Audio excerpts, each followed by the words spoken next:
So this is gonna be just a quick video showcasing some stuff I ordered to replace my back tire on my rear RQ20 because I just recently caught a flat. I think it was like 3 days ago, I can't remember.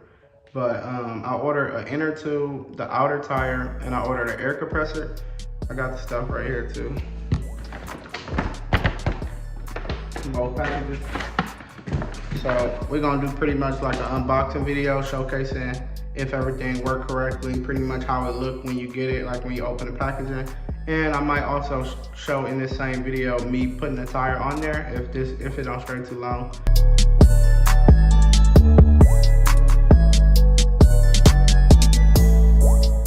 So I got my knife right here. About to go ahead and open this one up first. I don't know what's in each, so we playing a guessing game here. Really opening it off camera because my address and everything is on top, so I ain't gonna show y'all that. This is what inside the box looks like. So I'm pretty sure this is the air compressor and maybe the inner tube in one box here. So I can kind of fill it out a little bit. Pretty sure this is the inner tube in this black bag here. And then we got our air compressor right here. I think this was like $21 off of Amazon, so, but as far as I've seen from the reviews, it worked pretty good though. Okay, let me take it out the box right here. Packaging sturdy as hell.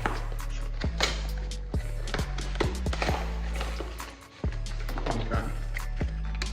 Let's see how this stuff comes inside the box. There's the air compressor. Look like it comes with a little bag for it, I guess. A little protective carrier bag. And it comes with the charger, of course.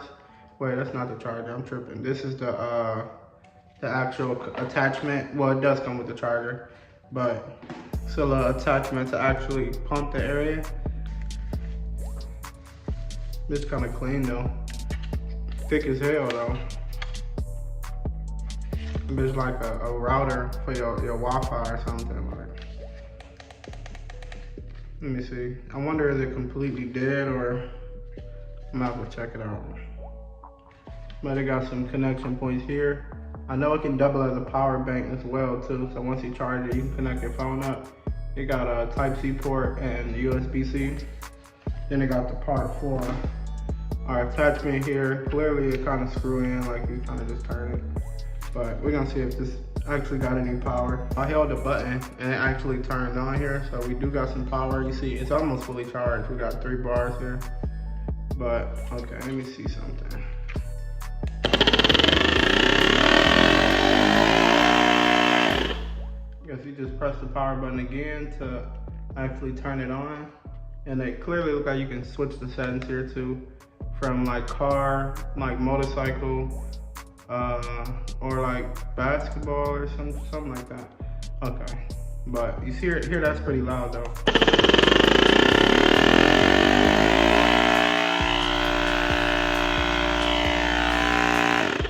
I feel the air coming out the top. It don't seem like it's that strong, but maybe with the actual connector in it, it'll like kind of push the air with a little more force, or you know, some kind of science behind that.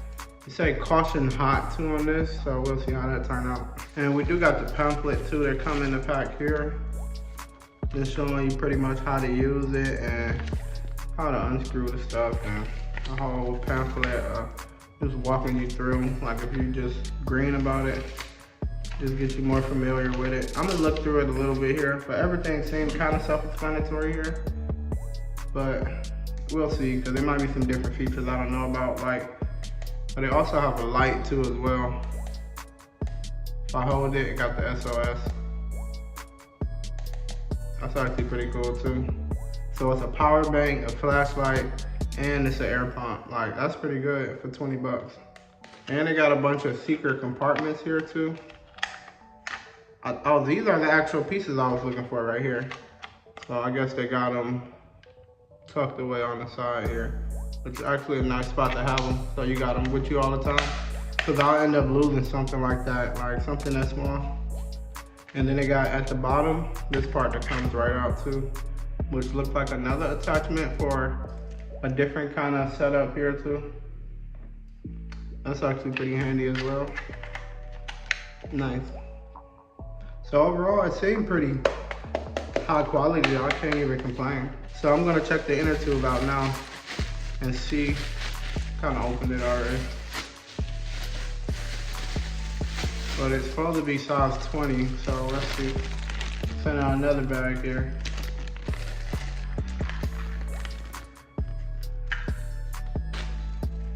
Give it our bag. Honestly, it feels high quality. I feel thick as hell. It say thickened on Amazon, so maybe they did something different. Maybe this is actually a different version of the original, or maybe they both thickened, who knows. But so far it seems cool. All right, on to the next. So we got this package now. And I'm just gonna slide it right here. My address on this side.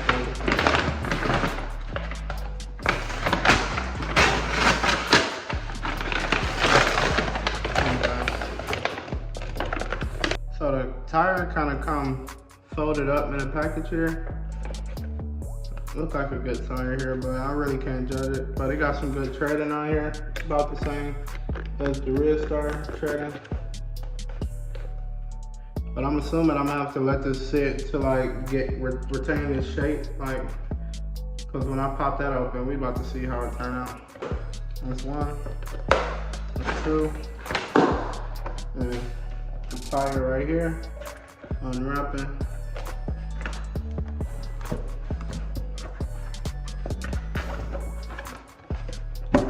So this is what you have to deal with if you order one off of Amazon.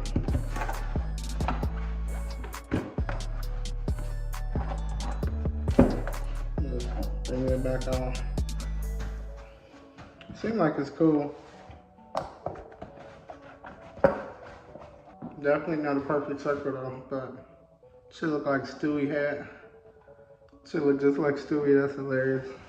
We probably gonna waste some time and see if it changed, or I'm gonna look into maybe what I gotta do to bring it back to size. Or maybe it might be cool, you never know. But this is pretty much how it looks though. Okay, so now it's time to replace this back wheel here.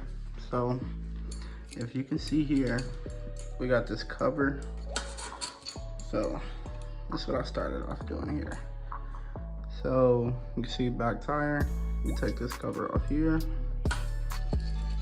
and then we unscrew this bolt, which is actually pretty strong, but you're gonna have to take off this too for the back fender to get to it. So I'm gonna take this off, and I already loosened this, so just keep in mind that this is gonna be on here super tight. So I kind of had to get a wrench like this, adjustable wrench, and put it on here real tight, and kind of actually like hit it with my hand to like force it in the direction, because like just brute strength trying to take this off, it was almost impossible. So same thing for this side as well too. So just get you some vice grips and just kind of hit it. And if you want to stand on it, whatever you got to do to get it off. You're also going to want to unplug your motor here too. So after we get everything off, we'll unplug this. So at this moment, I'm taking the fender off. I'm gonna use a tool set that came with the Ridstar. Just gonna insert this here. It's already pretty loose. Just unscrew this. Tool kind of awkward with one hand. And just take it out of my hand now.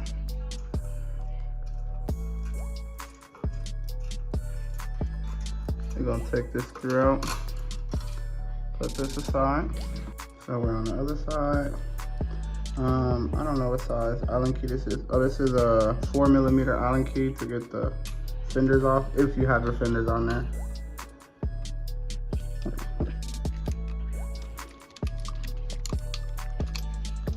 I can take that off. Yeah. It's a little tight still, huh? Oh, I guess not. Yeah, that's the fender. So I'm gonna cut this zip tie here. Free this up. And we're gonna unplug this here. It's a little dirty for me riding. Give me 1 second while I unplug this. And this is how it looks after you unplug it. As you can see, it's like 3 bigger like points here.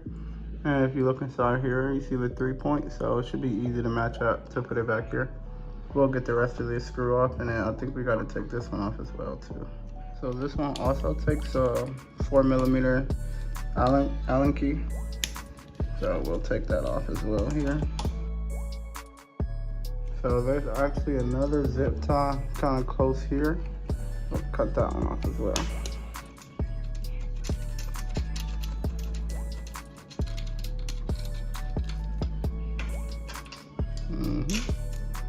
There you go. Just kind of dangle them there. It'll be fine for now. So I am right. I do have to take this one off too as well here. So you see we still got this one pretty loose. So I'm just gonna take these pieces off. So you see this part first. So I'll keep it on the ground first here. Then I'll take this and just put it on top just to keep it in order, just in case I lose how it was positioned. This one already is off here, so I guess I can just take that off. So you see I'm still putting it in a way where I would know how to assemble it. Then I should be able to take this wheel right off here. Correct, nice. So before we do that, we still have the chain and everything connected on the other side. So we're just gonna make sure all that's off as well. So I kind of just took the chain off the wheel here and just put it, just kind of clip, just got it leaning here, so I should be able to take the wheel straight off. You got the whole wheel and the motor and everything off. You can see the exact same, but if you can look, you see this one haven't fully regained its shape. It's still kind of wonky. So now here, we'll just be taking the outer tire off of here, and we'll be taking the inner tube out. So you just kind of want to pull this over on each side. Or really, I'll pull it around the other way, just because I don't want to do too much with our cord here. If this get messed up, we'll mess up the whole motor here. So I'm gonna do this off camera because I'm gonna need 2 hands here. Kind of see how I'm pulling it off here. So we're just taking both sides, just off the one side here. So you see how I'm taking it off like that, and just continue all the way around. We're just prying it off pretty much. So you'll also have to remove the cap here to actually get the inner tube out as well. As you can see, I got the inner tube and the outer tire out. And now this is what we're left with here. So I actually just put air in my old inner tube to see where the hole is. And it's like a little tiny hole right here. I'm looking at it, probably could have easily been patched. So this what I did here is honestly completely unnecessary. But the fact that I wanted it to retain its shape sooner. So I'm putting it, I got the heat on like 80, 81 or 85, something like that. So I'm gonna put it around the heater, not right on it, because you don't want it to melt or anything. And so it can get nice and hot. And then I got just yarn all around it, as you can see, just so it can retain its shape faster. Yep, so as you can see, everything's kind of sealed up. And I'll just cut it off. So we'll check back up on the tire in about an hour or so. It's been roughly about 30 minutes, I would say. And I had it kind of close to the heater. And I'm about to cut the yarn off now and see if it retained any kind of shape. So give me 1 second. Not the best, but it's definitely a lot better. We still got a little opening there, but I don't think that's gonna be a problem. So yeah, we're gonna start trying to put the wheel on now. Okay, so what we're gonna do right now, we're gonna use this air compressor, and we're gonna add a little air inside the inner tube here, just to make sure there's no holes, and also to make it a lot easier to line up the inner tube inside the wheel here and make sure there's no like kinks or like folds, or yeah, make sure everything's smooth. Part of the compressor just goes right on here. Just place it on here like this. Just take the piece, just place it right on all the way down, and then you take this back part and just fold it, and it'll be on there pretty snug. I'll put it on there just a little tighter though. Okay, so now I got the compressor connected to the inner tube. We're just gonna power it on, and then just press this button here.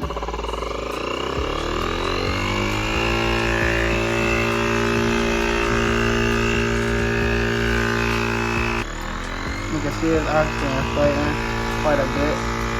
So the compressor does work. Seems to work pretty good too. So now I'm just kind of squeezing and listening for any holes, because you'll hear it if there was any holes in this one. But as far as I know, it seems pretty good. So I'm gonna try to put it in the tire now. I'm just gonna shove this in here like this. It's a little difficult doing it with one hand here. We'll just push this in every angle. So like that. Nice and smooth. Make sure there's no bunched up areas. We look pretty good. And we're gonna try to put it right on here.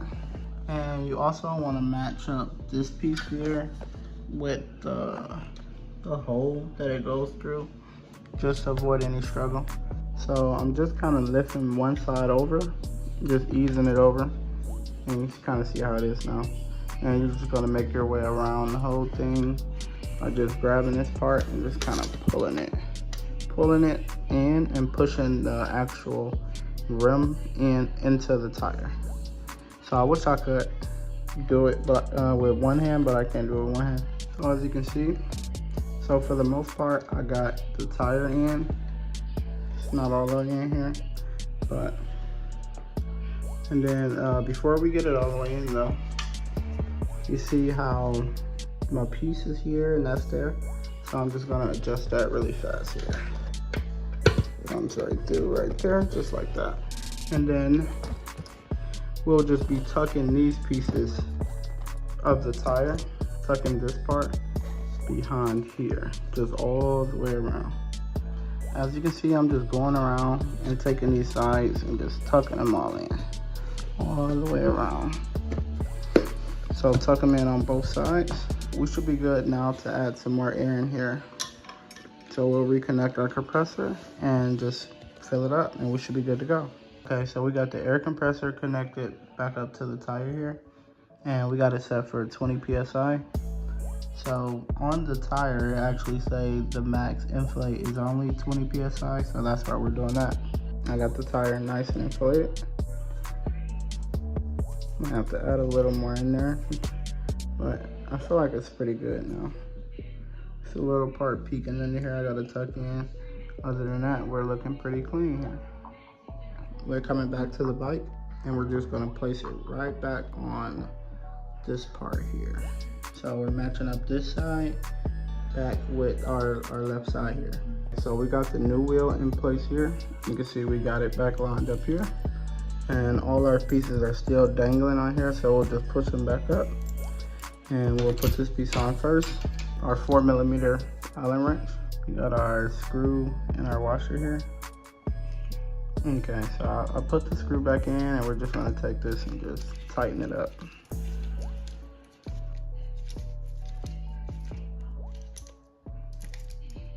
Not too tight, you can't unloose it, but tight enough to the point it won't slip. We also got this fender, we can put this back on here. We're gonna match this up the same way. Okay, so I lined this piece back up and I just gotta tighten it up here.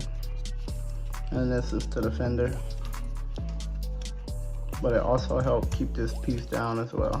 We're just gonna take the rest of our screws and stuff here and just drag it down. Put the washer on first here.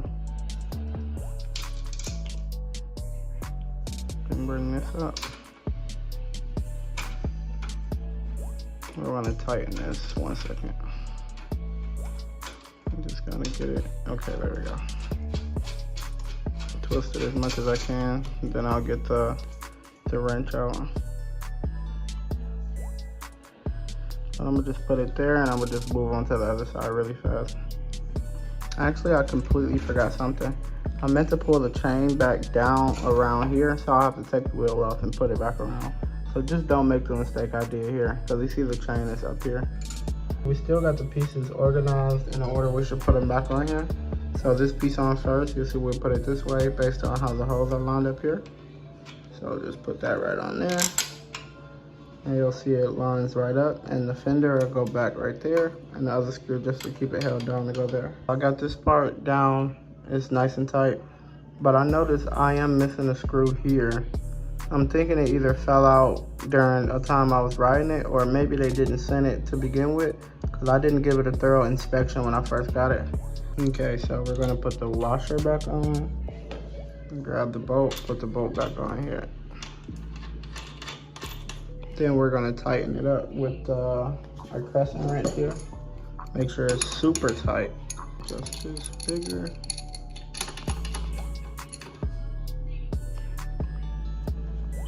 Going this way, I'm pretty sure.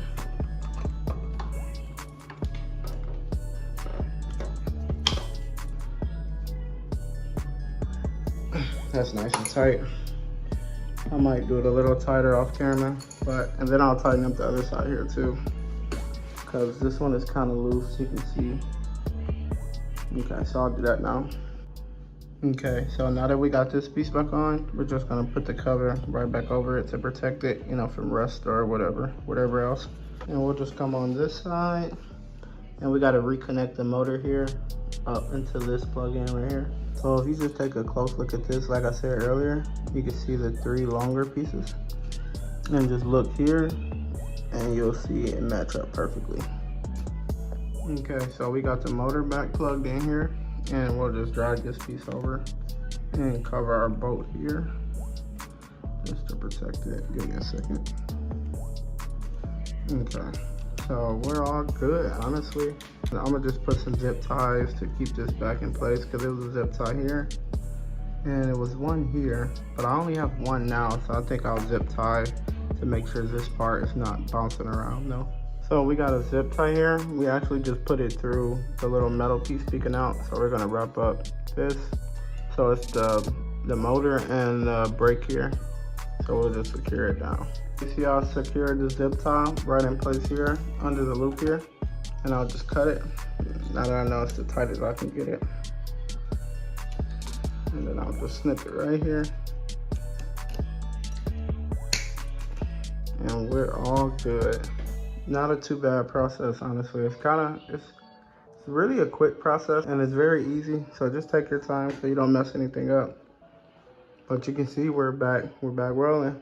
Okay, so that's it for this video. Hope I was able to teach y'all something today. I see a lot of rear start videos changing the tires, except it don't give you like a thorough, in-depth showcase. So I try to do my best to actually showcase every part of me changing out the tire, or what I'm using, or how to do this. So hopefully you did learn something.